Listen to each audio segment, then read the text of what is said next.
Welcome back to the Starved Rock Murders with Andy Hale, a podcast where we are examining a tragic triple murder that took place over half a century ago, back in 1960, at the scenic Starved Rock State Park, located in LaSalle County, Illinois, where 3 women were brutally bludgeoned to death. My client, Chester Weger, was a 21-year-old dishwasher at the Starved Rock Lodge who was arrested for the brutal crimes, convicted, and served over 60 years in prison. Chester is currently 83 years old and out of prison on parole. We've been making the case on this podcast that Chester Weger was wrongfully convicted of these horrendous murders. Today, we're going to discuss the issue of motive, which is a crucial issue in any crime. Why? Why were these 3 innocent women beaten to death? We have a lot to talk about. Let's begin.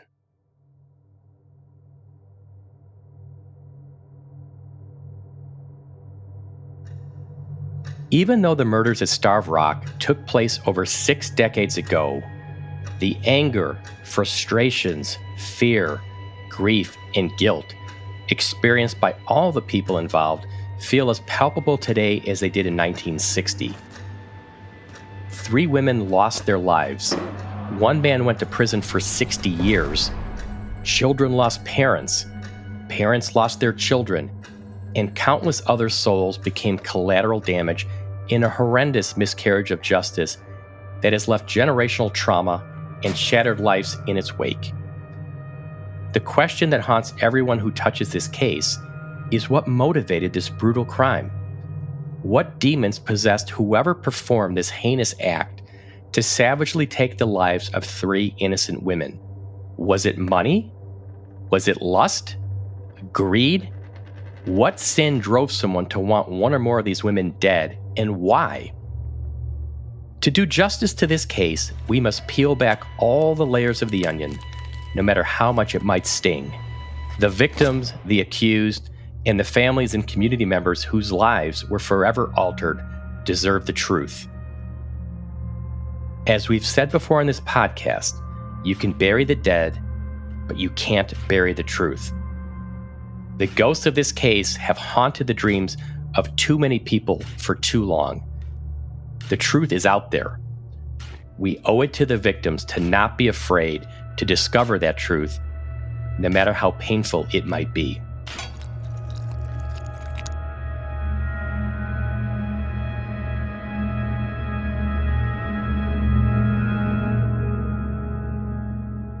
Whitney, episode 12, which is basically 3 months we've been doing this. Is that right? I know. It's crazy to me because initially I thought, oh, we're going to tell the story quickly, and then every step along the way, more details have emerged, and I'm so fascinated by all of this that I feel like we could go on for hundreds of episodes, but we won't. We'll spare people that. Yeah, me too. And we thought that the DNA results would be back by now, obviously, so we would wrap it up. But we've got a couple more to go. Today, I want to talk about motive, and I want to talk about a few miscellaneous issues, questions people have asked that I want to try to answer. Is your seatbelt fastened? Are you ready to go? It is, as always, and I am more than ready. All right, so I want to talk about motive. I got a book in front of me by Oprah Winfrey. It's called What I Know for Sure. Have you read this book? I actually have, yeah. It's an excellent book. Don't you agree? Oh, yeah. What I Know for Sure. And she has chapters on things like she talks about, different topics. What I know for sure. Joy, gratitude, power. I want to talk about what I know for sure in the Starved Rock case. This, as I sit here today in episode 12, this is what I know for sure. The Lois Zelensek memo is a smoking gun. Lois Zelensek, the telephone operator, is an incredibly credible source who is telling the truth. The kid with the bloody clothes in the trunk of the car is involved in the Starved Rock murders. Glenn Palmatier, who places the call from a payphone in Aurora, is involved in some way in the Starved Rock murders. His brother, William Palmatier, who receives the call, the auto dealer in Peru, is involved in some way in the Starved Rock murders. And I think that shows, once you pause there, okay, that's what I know for sure. That document, and I urge everybody to read it, please. It's incredible. That document is what I know for sure. I know what's in there is true, and I know what Lois Zelensek, the telephone operator, said. My hero is true and accurate. So I think once you get to that foundation, and that's what I know for sure, that really can help us take a turn in the road. We've come to a fork. I think one fork in the road is premeditation. The other fork in the road is this random kind of, somebody who had an opportunity, Gerald Nemke walking through the woods, a sex maniac walking through the woods who happens to just randomly stumble upon the three women and then kill them, right? And that's the Chester Weger story, right? It's Sure. just this, I'm on my break and I run into these three ladies. Once we, in my mind, determine that the Palmatier brothers are involved in some way with the kid with the bloody overalls in the trunk of the car, and I think there's more than those three, that to me means we're driving on our road trip, we now take the exit for premeditation. That's the route we're now going. We're not going down the random, I just happened to run into these ladies and now there's going to be a confrontation, I'm going to kill them. It's this premeditated act. Are you with me so far? I'm following. Absolutely. What do you think about that? I mean, to me, after all that we've been through, there's no way in my mind that you can convince me that it's not premeditation at this point. I think after the journey we've been on, to your point, Lois Zelensek is a credible source. She could not have made this up. And in light of what she says, I can't see this as being anything but a premeditated crime. Yeah, I agree. That document is so important. So that brings me to the next point. Once you take the exit for premeditation, I only really see two scenarios now that I want to talk about. Option one, I'll call vengeance / retribution / revenge. And option two would be the husband's being involved in some way.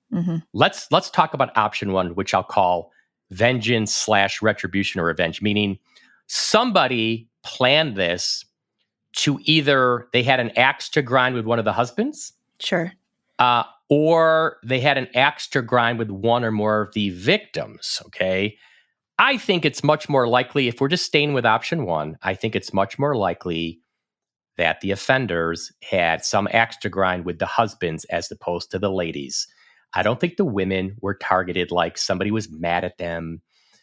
It seems more likely that it would be an act against the husbands, and the thing about it, which is strange to me, is let's play that out.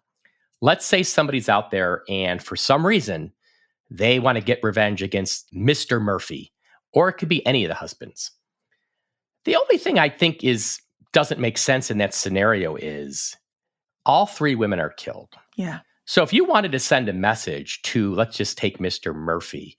If you wanted to send a message to Mr. Murphy for some reason, and remember, Bill Jansen in his report, it's quoted that he should be looked at to see if he had enemies in the Moline area where he was an attorney, okay? Yeah. And we're going to talk more about Bill Jansen in a moment. So Bill Jansen, that was on his radar screen. The thing that makes no sense to me is if you wanted to get revenge against Mr. Murphy by killing his wife, why are you killing the other two? Yeah. Why you would just think Mrs. Murphy would be targeted solo. She's coming out of the grocery store. She's parking her car, in the driveway. Yeah. And then it's kind of like in your face, like, hey, Mrs. Murphy got executed, and it's a clear message. But the way it goes down, unless somebody was trying to get back at all three of the husbands for some reason, like, I can't rule anything out. Sure. It just seems like it's just kind of odd that all three get killed. So what are your thoughts on that scenario? Yeah, I mean, I agree with you. It seems like if this was a crime of vengeance against, let's say, one of the husbands, yeah, pick a place that's more directed at the husband. Don't get all three women in a place away from their homes. I mean, that seems like a strange hit to me. Yeah, it just doesn't logically flow, right? Well, go ahead. Sorry. No, go ahead.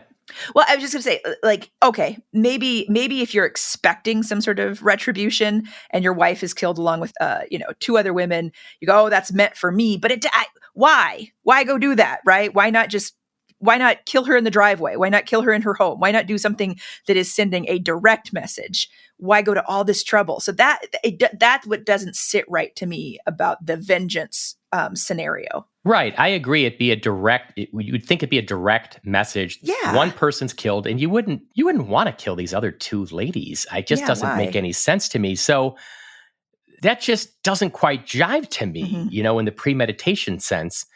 But I qualify everything. I always say in all these true crime cases I've worked on, there's always more to the story. True. There's things you don't know. So who knows?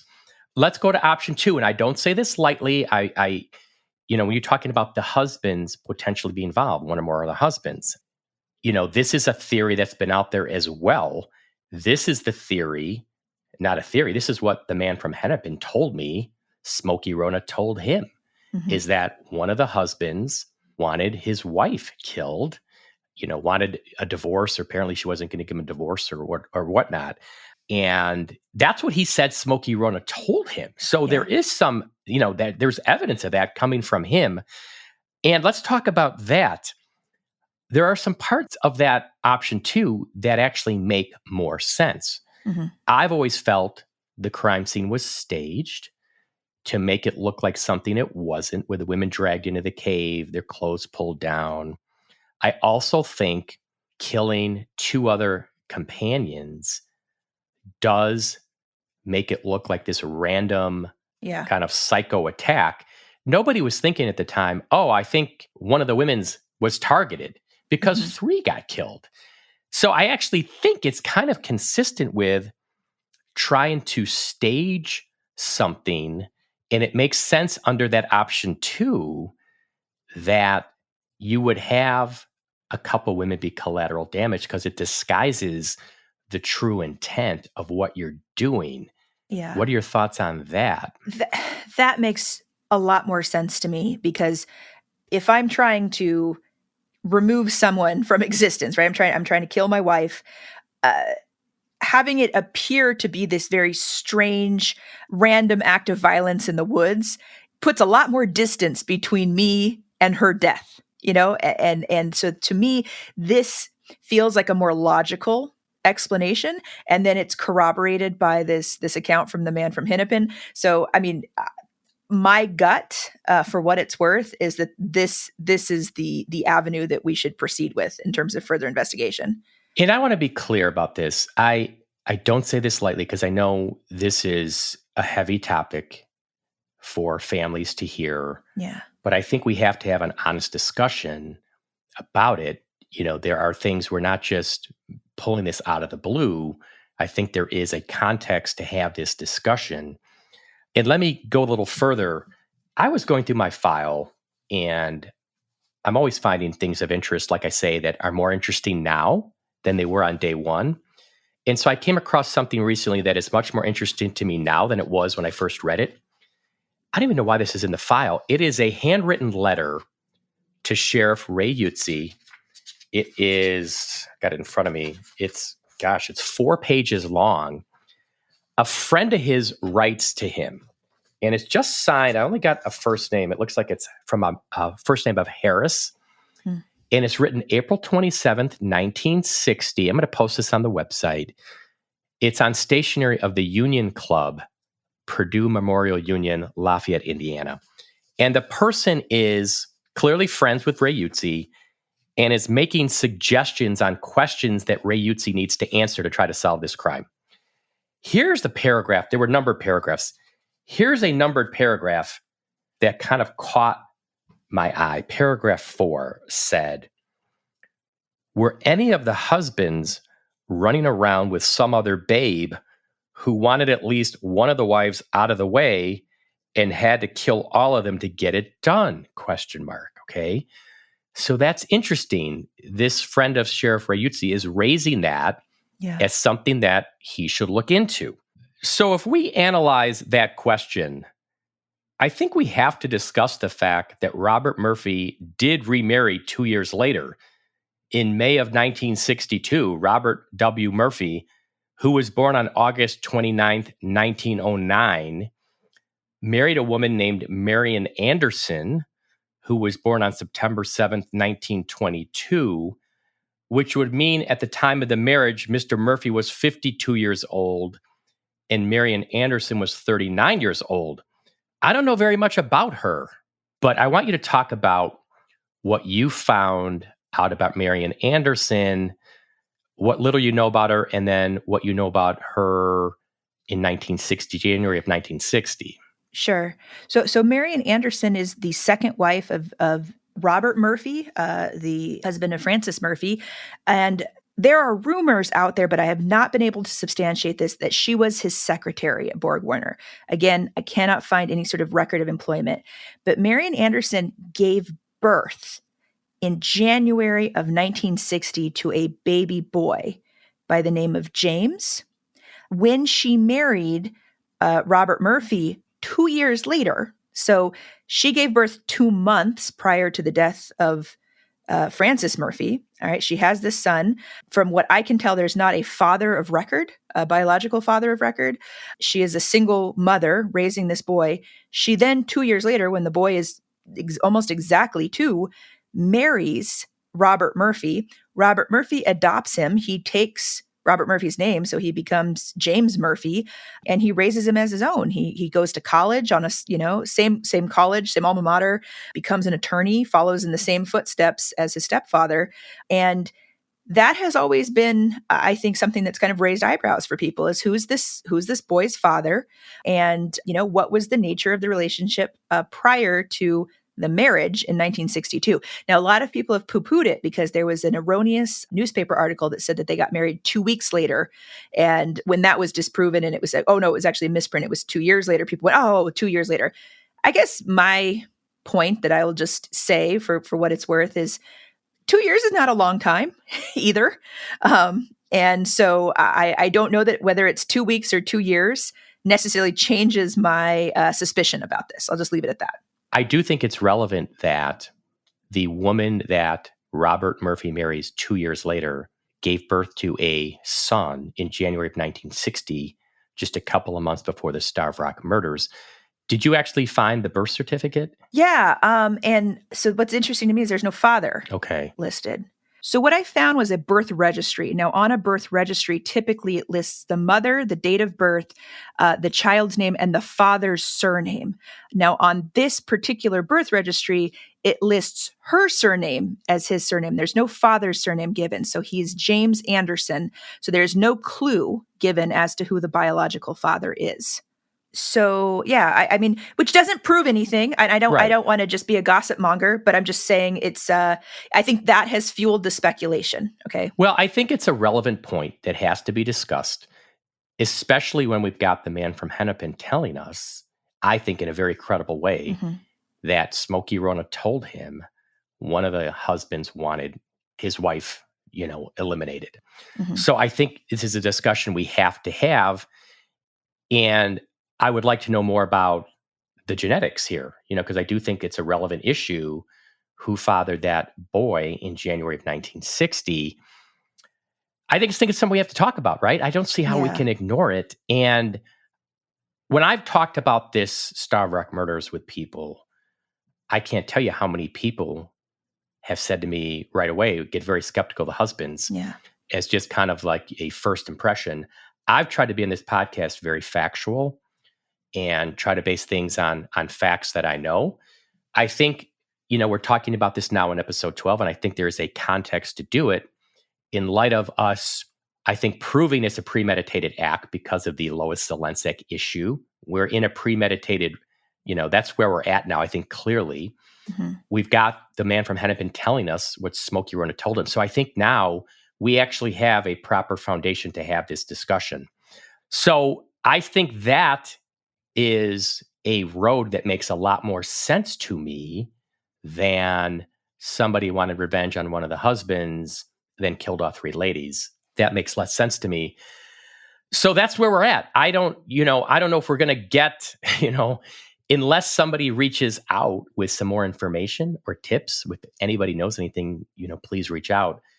I don't know what else we're going to find out on this unless the DNA hopefully maybe gives us some insight and we can connect some dots. I've always hoped the DNA is what gave us the resolution. Yeah. So I think we have to sit tight until we get them. But I think as we sit here today with motive, I don't see any scenario other than somebody was wanting to get back at the husbands or one of the husbands wanted his wife out of the way. Do you? Is there a third possibility? Not that feels remotely plausible, right? Based on what we know.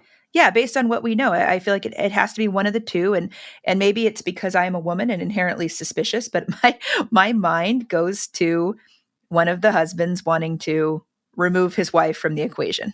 Mm-hmm. One other issue, we had a listener reach out with an interesting little point. Let me read you a portion of her emails.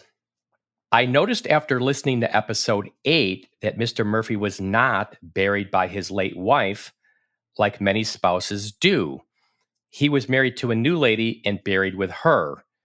The other ladies, Lillian and Mildred, were buried in the same cemetery as their spouses. Just an observation. And then she sent me another one, this same listener, when I followed up on this. I went on findagrave.com, and that shows Mrs. Murphy is not buried with him. Strange, because most people who lose a spouse still are buried with them, parentheses, first wife. At least that's what I think. And I did note, she sent me photos. You can see that Francis Murphy is buried at a cemetery in Geneseo, Illinois. Robert Murphy and Marion Anderson are buried at the same cemetery in Atkinson, Illinois. They're only 8 miles apart. And another thing worth noting, Robert Murphy had married Frances Caddy in 1936 or 1937. He had been married to Frances for 23 or 24 years at the time of the murders, and they had 4 children at that time. So this burial issue, I'm not sure how much weight to give it, but it's another fact that needs to be acknowledged. The other thing, we've noted this, Whitney, on, I think in episode 5, when I first talked about premeditation, Mrs. Murphy does have some unique things that happen to her. She's got that missing fingertip, which no one has an explanation for, which I always thought was something very significant. Her autopsy says there's soiled clothing, and I pointed out those weird interrogation questions to Chester about him defecating or urinating on any of the victims. Yeah. I tie those two things together. And then she's the only one where they note there's a vaginal injury.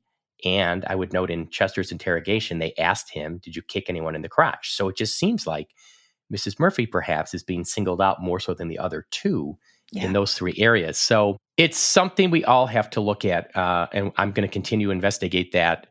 Can I pivot now to another topic, Whitney? Please do. I want to just give a couple updates before we move on to a couple miscellaneous things. You've heard us talk about Bill Jansen quite a bit. He was this young, recent Michigan State College graduate in 1960, was interning at the Illinois State Police, gets assigned to the Starved Rock murders to be this fresh set of eyes and ears, works up there a couple months and does this 40-page report that we've been trying to get our hands on, but we've quoted a bunch of it from newspaper articles. So Whitney and I tracked him down. We went out and met with him face-to-face, spent 5 hours with him and his lovely wife, Nora. They could not have been nicer.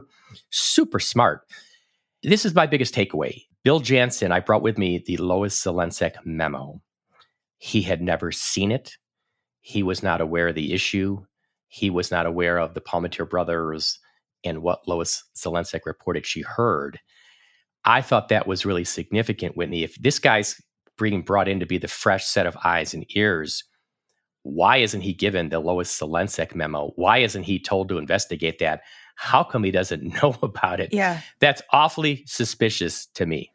I just don't understand how you don't hand this over to the guy you're asking to analyze the case. You've got this piece of evidence. You can't tell me that's an accident or just, oh, I forgot to slide it on your desk. That to me feels like it's a volitional act of suppression. I don't want him to see this. Whoever I am, right? Whoever this person is, somebody did not give this to him. And that's fishy. It's so fishy to me. That's the only conclusion you can draw. I mean, this is a bombshell. It'd be one thing if he said, I investigated it and these are the reasons why I didn't find it credible, or these are the things that I found out about it, whatever that might be. He never saw it. And the to me, the only explanation is this thing got buried. Yeah. I was pretty stunned. I mean, I was expecting him to say that, frankly, that he'd never seen it. And that's what I thought he'd say. And he was pretty surprised to see it. Yeah. So that was my big takeaway from that with Bill Jansen. But it was interesting just hearing him talk about being a Starved Rock, the murders. He does say that, Chester was like his number 2 suspect. I think it's based on really not much other than he thinks the women got a ride to starve to the St. Louis Canyon, which may be true. But not having seen the Lois Zelensek memo was really, really important and telling. Another update, we reached out. Lois Zelensek she had some children who are now, basically 69, 70 years old, reached out to them. They were not aware of this issue of their mom reporting this Starved Rock murder telephone conversation. They were very intrigued by it. They did give me a tip that one of their mom's best friends is still alive. I think she's in her early 90s. So I'm going to try to talk to her soon. So hopefully, maybe I'll have an update on that issue. I want people to know I'm tracking this stuff down. Just like the Palmatier brothers, we are trying to learn more about them. I don't have anything significant to report. I'm all ears. If anybody knows anything about them, please reach out. And one more update. We talked about Chester's cousin, Danny Weger, who was found hanging from a tree a few years later. His death was classified as an older African-American male. We had a woman reach out who said she actually saw the body. We are scheduling a call or a meeting with her, so I'm hoping to have an update on that as well. So stay tuned. All right, let's switch gears. I want to talk about 2 issues where people reached out to us. I want to kind of answer a couple, I thought, good questions that were given. The first, I'm gonna read you this email. Got an email from a listener. Okay. It says, listening to episode 7, where you think the people from Aurora and LaSalle are talking about the bloody overalls, is fascinating. But did you know just a few days after the Starved Rock murders, the entire Winders family from Seneca was found shot to death in their home on Saturday, March 19th, 1960. Seneca is also in LaSalle County. Could the 2 men have been talking about those murders? By the way, great job with what you're doing. All right, I thought that was a really interesting question. And for people that don't know, here's the background, because I've had several people ask me if this Winders family that was all found dead was related to the Starved Rock murders. Let me explain what happened. On Saturday, March 19th, 1960, 29-year-old William Winders, his 28-year-old wife, Patricia, and their 3 children, all under the age of 5, were found in their home shot to death. The children were found dead in their beds. William Winders and his wife, Patricia, were found dead in the living room with a .22 caliber pistol nearby. Neighbors had reported that the lights had been on in the house since the prior Thursday, which would have been March 17th, 1960, the day after the women's bodies were discovered at Starved Rock and St. Louis Canyon. There's a few things odd about this case, Whitney, I want to describe. It was initially reported that William Winders had killed his wife and children and then killed himself. But within a few days, the police were reporting that they now believed that Patricia Winders had killed her husband and children and then shot herself because her husband had been shot in the center of his forehead and she had been shot in her right temple. So I guess they theorized that she killed her husband and then killed herself. Her body was also apparently found laying across the legs of her husband. This is what's interesting. On March 28th, 1960, there's an article in the Times-Streeter that said state laboratory tests have failed to reveal any powder deposits on the hands of either William Winders or his wife Patricia that might indicate who wielded the gun that brought death to them and their children in their Seneca home 10 days ago. So it's odd that they couldn't tell from any kind of, gunshot residue test of either of them firing a gun. And on April 19th, there's a coroner's jury that rules that Patricia Winders killed her husband and 3 children just based on how the bodies were found. Okay, so let's pause there. I've been asked many times, do you think this is related to the Starved Rock murders? I don't have any evidence that it is. So that's my answer. I just don't have any evidence that it's related. it does happen within a couple days. It is strange that these 5 people are, the husband, wife, and the 3 kids are all found shot to death. And there's no powder deposits on either the husband or the wife. But this is what I want to say about whether the Palmatier brothers were talking about this murder, the Winders murders. I think the answer is definitely no, but here's why. If you remember in the Lois Zelensek memo, Glenn Palmatier starts out saying there's a big article in today's paper about the murders. Well, I know, and I already posted this, there's a huge article in the Chicago Tribune, March 21st, about the Starved Rock murders. It is the headline. Huge article. All the articles about the Winders murders are all taking place on March 19th and 20th. That's the thrust of the articles, mostly on March 19th, not March 21st. And we know from that Chicago Tribune article, the March 21st article that talks about the Starved Rock murders, they talk about the auto dealer in LaSalle who gives this tip, which clearly, to me, sounds like William Palmatier. And that clearly links into what Glenn Palmatier is calling his brother William about. Yeah. The other thing is this was a shooting. You've got 3 kids dead in their bed. Looks like they're shot when they're sleeping. Mr. Winders has a shot to his forehead. Mrs. Winders has a shot to her temple. Yeah. I don't think you would necessarily have bloody overalls. It's not that kind of a crime. The people are shot. It's not like you've got 3 women who have blunt force trauma who are beaten to death and dragged into a cave where you're going to get all this blood on you. And the brothers did not claim, when they were asked about this phone call, they just denied there was a phone call. They didn't say, oh, we were talking about that Winders murder, or we were talking about that guy whose family was shot. So I think it's a really interesting question that person reached out to ask. Yeah, exactly. I think the Winders murders is awfully suspicious and weird, but I don't have any basis to say it's related to the Starved Rock murders. What are your thoughts about the whole issue? Yeah, I think they're just 2 separate matters. 2 horribly tragic crimes that I don't think are necessarily linked by anything more than geography. Because to your point, if I'm Glenn and William Palmatier and I'm asked by the police, you're talking about a murder in this phone call apparently, and I am not doing anything wrong, I would just immediately go, yeah, exactly. I was talking about the Winders crime. Yeah, that's what we were talking about. Moving on. Right? It just. To me, I think it's just a separate crime that tragically happened in a very close geographic proximity and timeline. But I can't find any connection between these 2 crimes. Yeah, and I've looked. I've looked. Yeah, I'm all ears. I'm all ears. If anybody has information about it, I haven't seen anything yet, other than it's suspicious that there's no powder on their hands. Yeah, and I'm also it's strange. I've got another reader comment I want to read, an email we got. Let me read this one. Mm-hmm. Here's what the listener says. In episode 5, you keep referring to the point that the women were not, quote, sexually assaulted, end of quote, as there was no injury or semen found.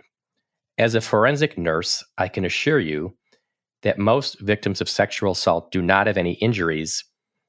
And then she puts in parentheses, as per a majority of the research. And you assume all assault is a penile vaginal assault. The women could have been assaulted by an object, fingers, etc. These are all examples of sexual assault that do not meet your criteria as stated in the episode. If you're going to comment on sexual assault, it is so important that you define what you mean so that your listeners are aware that a penile vaginal assault with semen present is not the definition of a sexual assault. There's so much more to that term, and that a vast majority of victims of sexual assault have no injuries post-assault. I think that's an excellent point. That listener is absolutely right. It's an excellent point. So I want to just be very clear. In this podcast, I've tried to be very factual and transparent.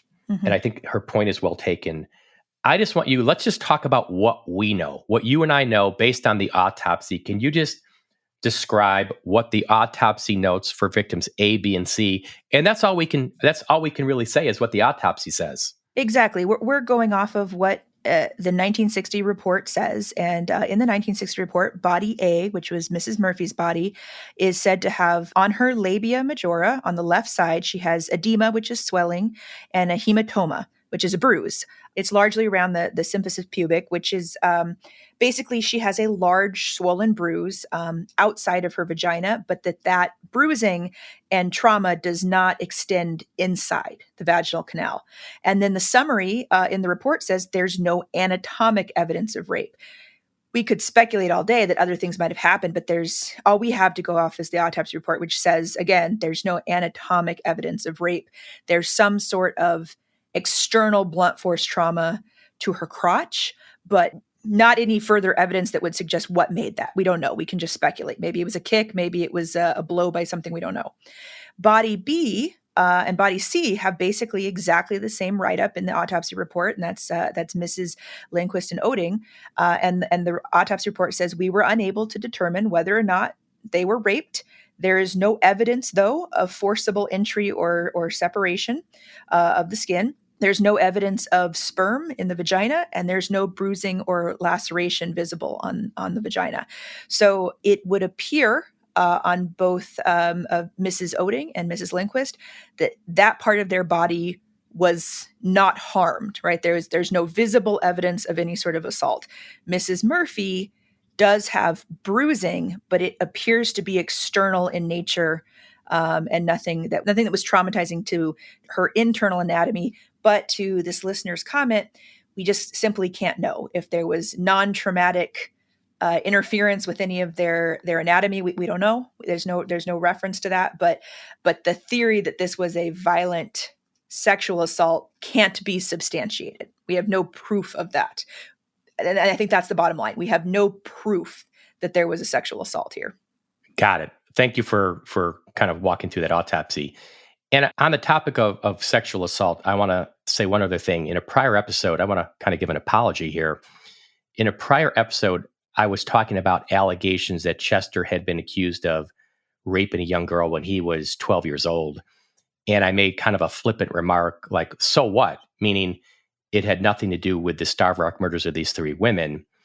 I wish I could kind of take back how I said that because it was insensitive and inappropriate. You know, rape, let me be clear, rape is a very serious issue and it should never be diminished or dismissed. So I did not mean to kind of give that impression. I regret the manner in which I discussed that issue, and I just want to apologize. I just think that needed to be said.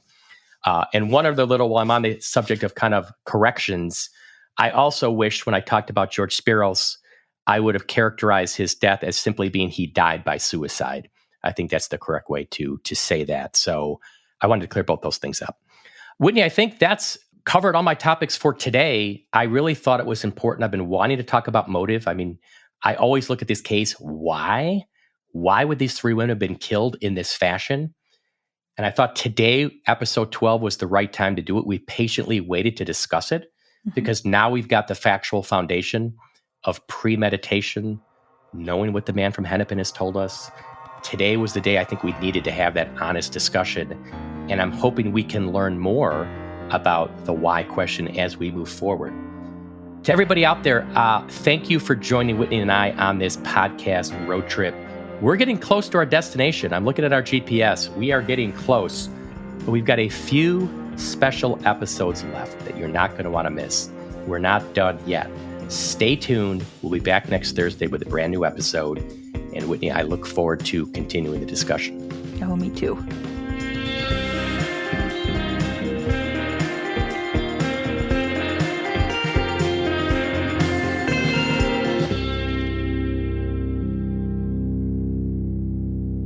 Thanks for listening to this episode of the Starved Rock Murders with Andy Hale. We have to continue to take a hard look at the issue of motive in this case. We have a lot more work to do. As I mentioned, we are starting to wind things down until we take a break to await the DNA results in late July.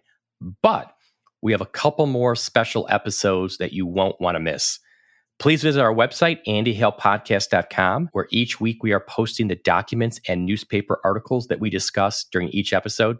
If you know anything about the Starved Rock murders, please email us. No tip or information is too small. It all matters, and we need your help. And if you know anyone that you think was wrongfully convicted, if there's another Chester Weaker out there, reach out. We would love to hear about that as well. If you enjoyed today's episode, please subscribe, rate, and review us wherever you get your podcasts. Your reviews and ratings mean so much to Whitney and me. This show was produced in collaboration with Phineas Ellis, sound design by Studio D, design, content, and promotion by Bell and Ivy, and hosted by myself and Whitney Braun. We'll see you next time.